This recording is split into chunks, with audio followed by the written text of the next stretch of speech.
Remember Joshua and Caleb? They had a different perspective of the situation. All of them saw the same thing, but they interpreted it differently based on how they saw themselves. The 10 other spies said, "We are as grasshoppers in our sight and in their sight." How do you know what you look like through somebody else's eyes? They knew what they were in their own eyes.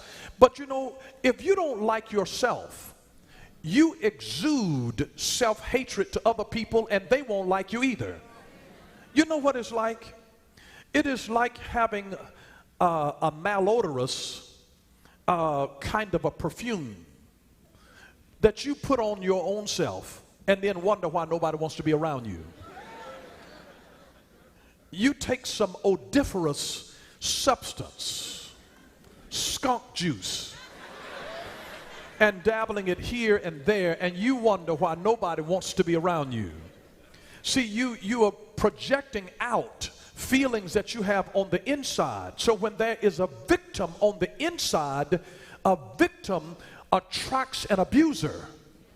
Do you know abusers don't just mess with everybody? They know there's a scent.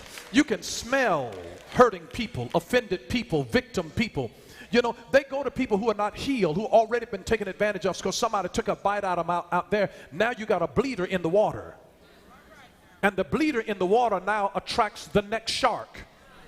They smell your blood in the water, wounded. You're not healed from the last relationship. And you think that here's your Prince Charming coming to you. He's smelling your blood, sweetie. He's coming after his next meal. They took you to the cleaners and took advantage of you and hurt you, and now you're drawing into your life another victim because you got a perspective of being a wounded person who's a victim, always helpless and at the mercy of somebody else. Joshua said, "We are well able to go up and possess the land." He had a different perspective. You know, he wasn't even concerned about how big the inhabitants were. He was enthralled by how big the fruit was. He was looking at the big reward. They were looking at the big risk. So you got to shift your perspective. His thing was said, "Have you ever seen grapes this large?" He's like, "Look at the luscious fruit. This is a land flowing with milk and honey." He was looking at the honey over there. Isn't it amazing? While he was looking at the honey, the others were focused on the size of the stinger in the bee.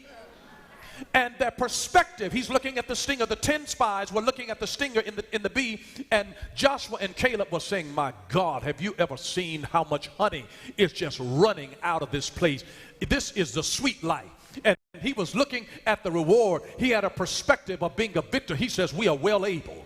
And I'm just telling you, when you're hungry and you see something on the other side, I'm starving, I haven't eaten in days, and you got a fence up and peaches that are ripe, and I smell them blowing in the wind, and just because you got a sign up saying "do not touch," and I'm starving and all of my children are starving, and I'm getting ready to hold my shirt out, and I'm getting ready to do some picking. I understand about your sign and your fence, but I'm hungry, and I got some people that are depending on me that's hungry, and we get ready to have dinner. I know that there's a risk of my getting caught, but I see the land flowing with milk and honey. And so this is the way that Joshua and Caleb were looking at a total different situation. And now they come out with a different excitement on the inside of them, looking at the reward. They were looking at everything they had to gain, and here the 10 spies were looking at what they had to lose. They're big and we're small. We are little in our own eyes, and we're little in their eyes. None of the problem, it had nothing to do with what size they were in the eyes of the enemy. It had everything to do with their size in their own eyes. That's where they messed up. That's the thing that makes up the difference between a victim and a victor, is their perspective. You have two people with the same issue. I've gone to some people's hospital bed dying with cancer, and then they're sitting there worshiping God, focused on Him, thankful to Him, loving on Him, and then go to another person and they are bitter, feeling like they've gotten the short end of the stick, just angry, resentful, hateful toward God, the same God who has to heal them, and now they got a bad attitude toward. It's amazing. Same condition, but a different perspective. And one is a victor and the other one is a victim. And one is looking at him and saying, "You know what? God's going to heal him, and if He doesn't, I get an early promotion into heaven." If I stay, it'll be for the glory of God. And if I depart, my God, the kingdom is getting ready to get a real champion coming home.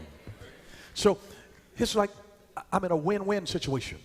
When you really know Jesus, you get in a win-win situation. You're going to have the perspective that I'm going to be a victor in this situation. I'm not a victim of my circumstances. I'm a victor over the circumstances. And so that's where it is. Joshua and Caleb had this strange capacity of being prisoners of hope. And the wonderful thing about hope is that hope gives you energy. Hope gives you energy. Hope is an energizing factor. When you lack hope, you lack energy. When you lose hope, you lose your energy. You don't even want to get up and do anything. You give up on life when you lose hope.